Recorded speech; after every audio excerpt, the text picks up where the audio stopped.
Hello బావా. కవరి, స్నేహ ఇంతకు ముందే ఇంటికి వచ్చింది. చాలా బాధపడుతుంది. అసలు ఆఫీసులో ఏం జరిగింది? బావా, తను వర్క్ ఫినిష్ చేయలేదు. యమజ కావాలనే నాతో అడిగించింది. కొత్తగా వచ్చిన అసిస్టెంట్ తనని వర్క్ ఎందుకు ఫినిష్ చేయలేదని గట్టిగా అడిగాడు.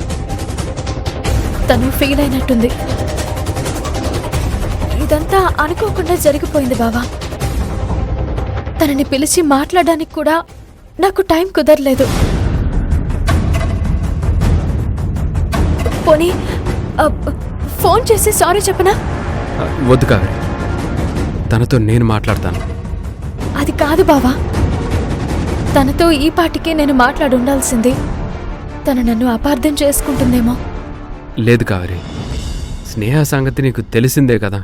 తను స్వతహాగా చాలా మంచిది. కానీ వాళ్ళ లావణ్య అక్క చెప్పుడు మాటలతో తన మైండ్ని పొల్యూట్ చేస్తుంది. స్నేహకి నేను నచ్చ చెప్పుకుంటాను.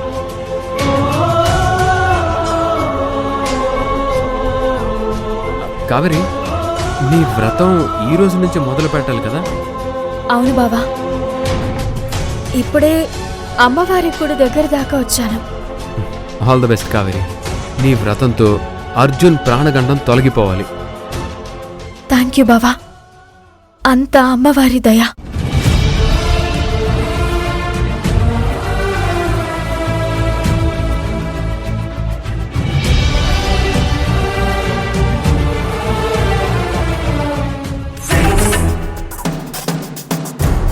విశాల్ గారు, నాకిక్కడ అర్జెంట్ పనుంది, మీరు వెళ్ళిపోండి. అది కాదండి. పర్వాలేదండి, మీరు వెళ్ళిపోండి ప్లీజ్.